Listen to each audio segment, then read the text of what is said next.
It's great to welcome back Matt Forte, longtime NFL Pro Bowl running back here on Sports Spectrum. Hi, Matt. How are you, buddy? I'm good. How you doing, Jason? I'm good. It's been a while, I think, since we had you on Sports Spectrum. And, you always try to figure out what's the best timing to get somebody back on the show. And the timing of you writing your first book is great timing, I think, to have you back here on Sports Spectrum. We're going to talk about My Hair Can, which is the new book released on September 3rd.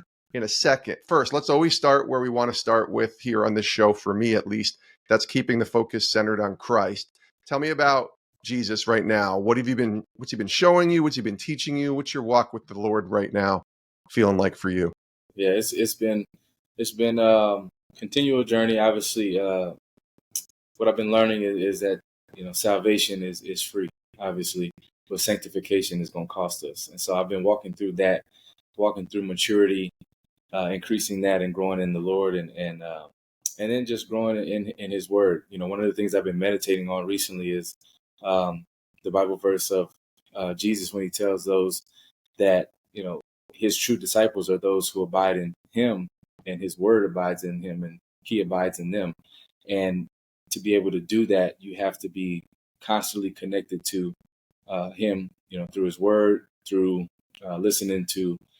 Going to church, listening to your pastor preach, and just inundated every day with Christ, not just for outside ancillary things, but so that you can grow spiritually, and intimately with Christ. Because I think the thing that kind of clicked for me was the term, your intimacy with Christ. When I've been married, going on actually about to be 13 years, 4 kids, and your family, as your family unit grows, you have an intimacy, like you have a family intimacy because you're there with each other every day. You're talking, you're communicating, everybody's trying to work things in a way that goes the best for the family. And we should be doing that with our relationship with Christ, is growing that intimacy. But normally we don't think that way. It's more like, how can I be obedient? Am I doing the right thing? Am I studying enough? Am I walking, am I doing the things that the Lord wants me to do? At the same time, I think, the Lord wants us to, dive into prayer and quiet time with Him, and sometimes just sit there and listen. And so at this time in my life, I'm really, really dedicating a lot of carving out really good chunks of time to prioritize the intimacy part with Him. Because as you know, when you're married and you have kids and stuff, everything is going. You're going to sports tournaments, you're doing this, you're going to school, and pick up and drop off and all of that stuff. So it can easily go by the wayside, which is what the enemy wants us to do. So that's where I'm at right now, and I'm enjoying this time of growing in prayer, because it's been one of the things that is very subtle, but actually is our power as a Christ follower, as a disciple of Jesus, is being able to utilize prayer, and then gain intimacy, like I said, with Christ. Yeah, that's good. Kind of tangibly show us what that looks like for you on a daily basis. There's spiritual disciplines, and there's just these disciplines and spending time with God that we all have to kind of put into practice, because that's a relationship, right? Like, you spend time with that person and not just, hear about them or talk about them, but actually, like you talk about with intimacy, spending time with the Lord. But what does that practically look like for you on a daily basis? Do you have non-negotiables that are built into your schedule each day? Yeah. Like, I kind of, it reminds me of football a lot, of having a routine. When I came in as a rookie, I had no routine. I didn't know what to do. I was just doing what was asked. And then you get to understand, it's like, well, this player shows up earlier and does his own workout. Why does he do that? Or this guy stays later and watches film. Why does he do that?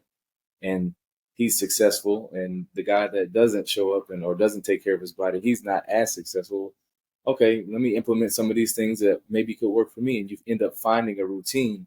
So what it looks like for me is the day, once the day gets started, it can get away from you. So I have to get up early, even if it's inconvenient. Get up early, and the first thing I'm going to do is drop to my knees and get quiet time and pray. Cover the family, cover myself, and and pray and talk to God about where we're at right now. What are we, what are we trying to do? What does He want me to do? Am I living my purpose? And am I fulfilling that? And am I being obedient? And also praying about the things um, that are still lingering, like some of the things that only God can take care of, and being honest. And I love how David in the Bible was so honest and open about, in his prayers. Like, Yes. one minute he's praising God, and then the next he's like, "Have you forsaken me? Like, how long, Lord, are you gonna, leave me to my enemies and things like that?" And he's being honest. Yeah. And that's how he felt. But I'm that's one of the things I do is wake up early, carve out that time. And I think when we start to do things like that, it's like, yeah, it can be an inconvenience. It's not going to be everything is straight lined and easy for you to do, but it may be an inconvenience to wake up early. But you know, Jesus majorly inconvenienced himself leaving heaven for us. And so when I think about that, that's how I have to start my day, and it doesn't go right if I don't. And then um, the dinner table, sitting around the dinner table at the end of the day with the kids, talking about their day. Uh, even how can we apply biblical principles to situations that may have happened at school or at practice or things like that. And then personally, ending the night by being able to meditate on God's word, because earlier in my life and in career and stuff, you've studied the Bible, and it's kind of you kind of check a box where it's like, yeah, I read a little bit of the word today or listened to a sermon. But when you really decide to meditate on it, it gets ingrained in you. It gets in your heart and not just intellectually. And I think that is one of the things Ben Watson taught me. This, I'm not going to steal it from him, was that the gospel has to be intellectually in your mind, in your heart, and in your soul, but then it has to flow from the mind and heart into the hands and feet. And so all three have to be connected. And that is part of why the routine is so necessary, is to be able to apply that to life each and every day. Otherwise, it's vanity. It's just in you, for no reason. You're not helping anybody out. You're not changing lives. Yeah, it feels like it would be what do they call it? Performance-based Christianity, where you're just so focused on doing all the things, but you're not actually seeing, the Lord work in you in the way that He can and in the way that He wants to. And that's one of the things when you talk about sports and athletes that I like to get that message across too, is that everything we do is so performance based that let's not get it twisted when it comes to your spiritual life, your spiritual walk with Christ. That is definitely not performance based, but it's a delicate balance. Your faith has to have works. James tells us faith without works is dead, like a body without breath. So it doesn't hang everything on the works, but we do have to actively show and live out our faith, because that is what it is. Otherwise, it's not faith. It's just you kind of you believe something, but you're not actively showing it. Which that is what becomes contagious and allows other people to see, there's something different about that guy or that girl, and you have to got to walk it out. You have to walk out your salvation as you continue to grow in Christ. And if not, we're kind of spinning our wheels in the mud. Matt Forte is with us here on Sports Spectrum, two-time Pro Bowler in the NFL, now author, which we'll talk about in a second. But I got to stick with the NFL for one moment here, because the season actually is kicking off this weekend as this interview releases. And you had one memorable debut opening weekend with the Bears against the Colts, Sunday Night Football. I'm wondering if you could tell that story again. You told it many years ago, probably 6-7 years ago on this podcast, but I'd love for you to share it again. We have so many new listeners and so many new people engaging with Sports Spectrum. That's one where God moved and worked through you that night. It's just such a powerful story. Can you share that again? Yeah, man. You talk about God's purpose in your life and timing and His providence lining up with an opportunity. Um, And I'm so grateful for it because everybody doesn't get that opportunity. I got drafted by the Bears in 2008, second round. Through the spring, was able to kind of show enough that they thought I would be able to be a good, starter at running back. And we come up and we're playing the former Super Bowl champs from 2006 with Peyton Manning in the Indianapolis Colts. And I'm like, man, this is a big game. First game, Sunday Night Football. I'm starting in front of, I played at Tulane, so I played in front of some crowds, but they weren't this big. And a brand new stadium. Lucas Oil is a brand new stadium they had, and Peyton Manning is a Louisiana hometown guy, just like myself. So I'm competing against him, and it's like, man, how much more of the stakes can there be? How much more can you put on it? And I obviously having a little bit of nerves and stuff. I went to the pregame chapel, and the chaplain at the time, post after the after the chapel service, and I remember the chapel service. The guy, I don't remember who it was. It may have been our actual chaplain, but the sermon was on, God not being, or Jesus not being a good luck charm. He's not just here for you to, I pray and you're going to have a good game, or he's not a genie where you come to him when you need him. And that the word, it cuts like a double-edged sword, and it kind of cut me like, man, you know what? I think throughout my college years and even in the profession and early, right now, I think I've kind of thought of it as that. Like when I got, oh yeah, I'm good, but then when something bad happens, I'm on my knees praying. But yeah, what ended up happening was after that chapel service, he just looked at me and was like, man, I think the Lord has something special in your life that's happening and that's gonna happen. I was just kind of like, oh yeah, I wonder what that is. And so long story short, go out Sunday Night Football, break the Bears rookie record for a debut of 123 yards or something like that, and a touchdown.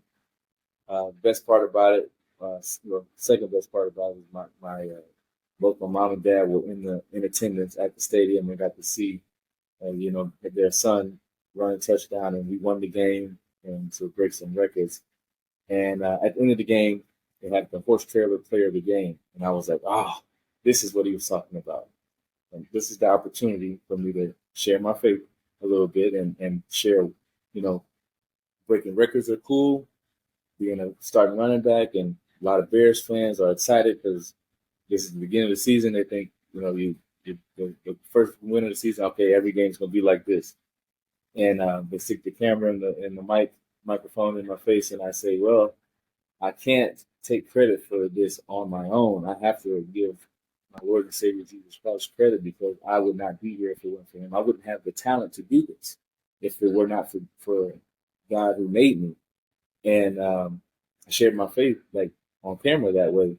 And they didn't cut it off the screen, which was amazing. So they allowed it to be played. Doesn't always work like that, Matt. It doesn't. To be honest. Doesn't, especially these days. So that's right. It was great that they played it. And this is fast forward in the off season. My parents got a letter written to their house, and it was a kid who watched that game and saw that, and because he saw the post game interview, decided to, I'm gonna check out this church thing and see what it's about. Ends up sneaking going because his parents weren't believers. Wow. Sneaking and going to church with a friend, and he ends up getting saved. And then he starts bringing his parents to church, and they are believers now. They're going to church as a family and things. And it was like this whole story. I was in disbelief almost, like just from the post game interview, and as a rookie, understanding that that's the platform that the NFL gives you. Yeah, man, it just encouraged me so much more to be bold and unashamed to share how good God is in my life.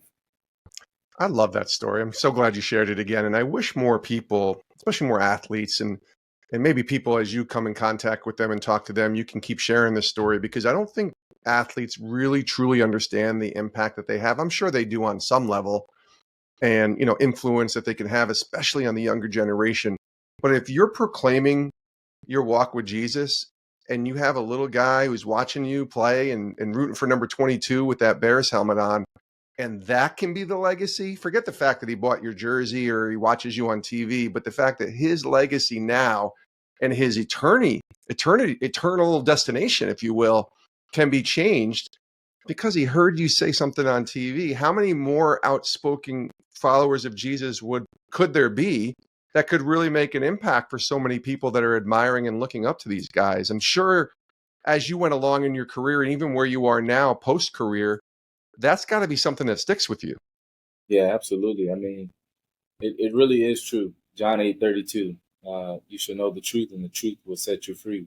I'm at that post game interview. I'm just literally telling the truth. Like, the Lord has been so good in my life to give me the talent to play NFL football, to even get drafted out of a small school and out of a small town like Slidell, Louisiana, and to use this platform to be able to, speak the truth of how good He's been in my life. And you never know the ripple effects that it does have to be able to do that. And like you said, to leave a legacy, soon everyone finds out that life is fleeting, money is fleeting, fame is fleeting, celebrityism, all that stuff.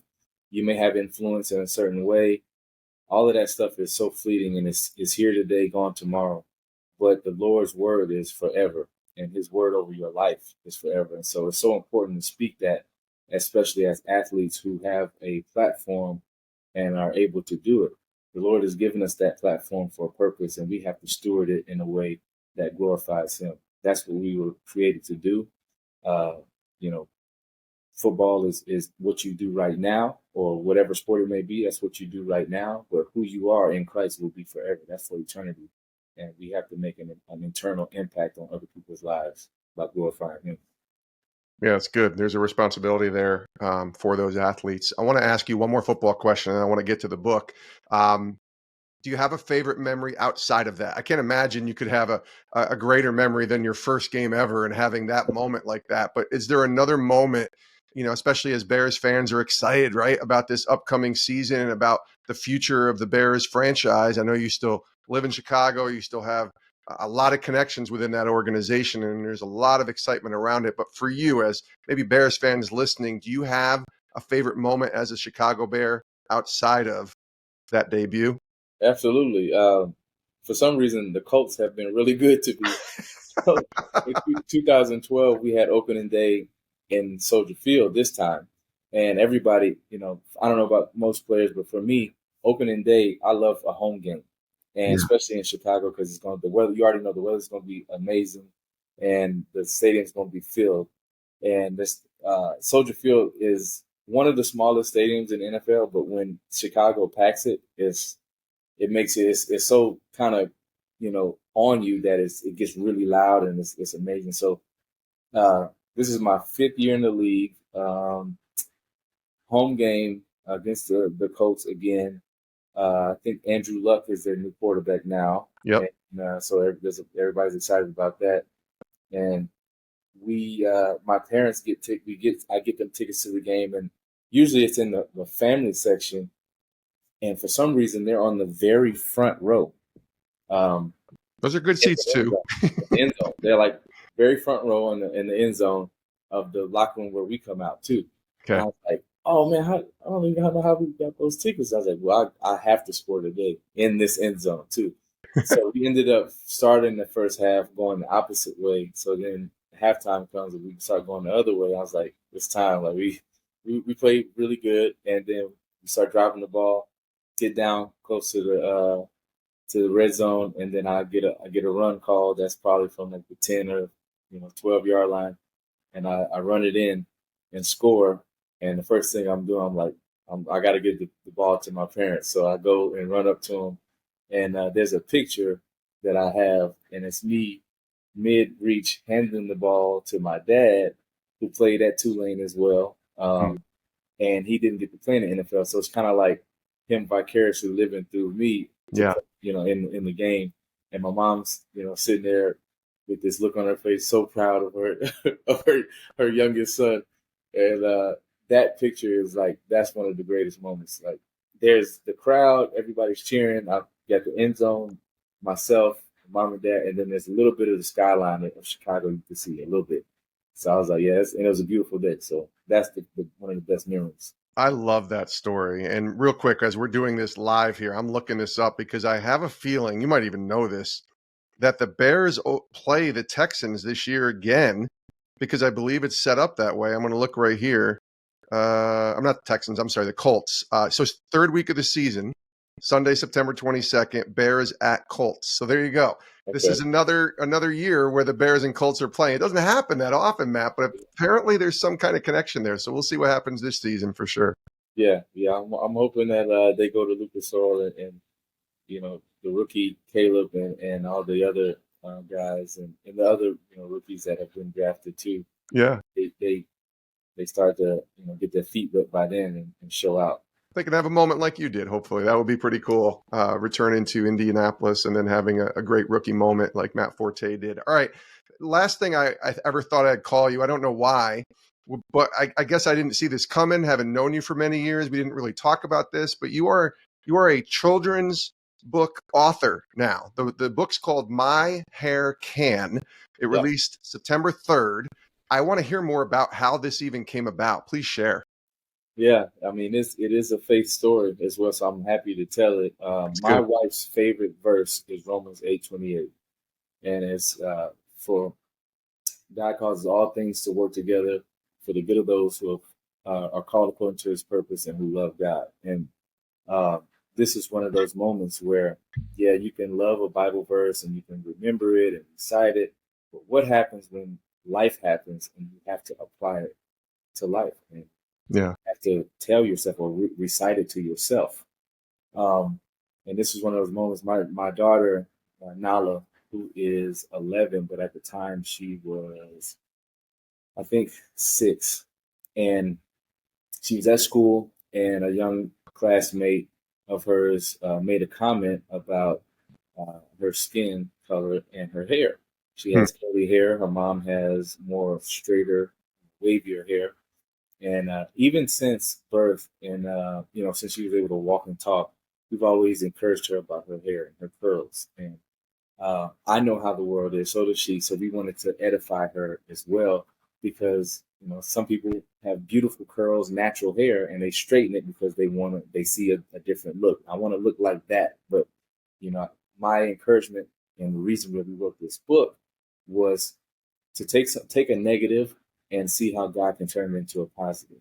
And so little did I know that literally on my iPhone, writing this book that is is for beginning readers, Yeah. because it has a rhyming kind of sentence structure to it. It rhymes, so it's easier to read for kids that are beginning to read.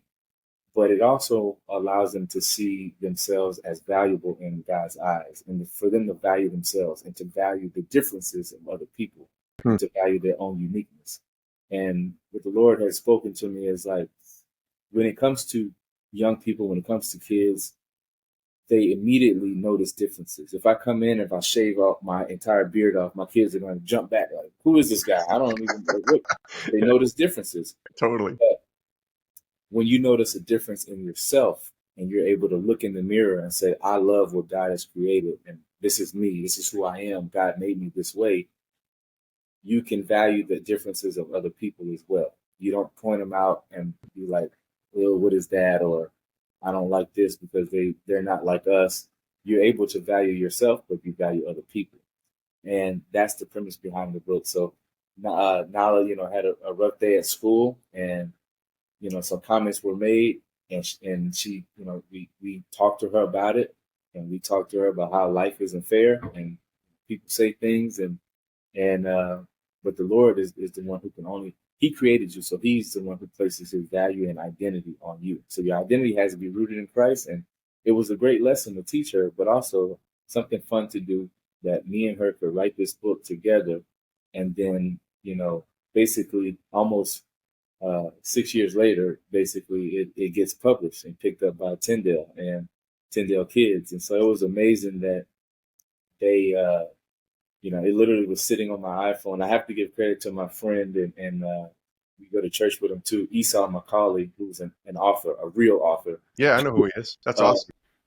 and he had obviously has a relationship with publishers and book companies and stuff like that, and he just kind of threw my name out, and they called, and I was like, yeah, I got a children's book, and they picked it up, and we're running with it, and it dropped September 3rd, right before football season, and Yeah. um, it edifies everybody, um, all kids, especially those who, uh, black and brown kids who often have an issue with, people saying your hairstyle is too this or too that or whatever it may be. So I'm encouraging everybody to love who you are and how you wear your hair and stuff. And um, and I use hair because obviously um, what was said was something about Nala's hair, but at Hmm. the same time, it metaphorically kind of represents people. Hair comes in all different colors,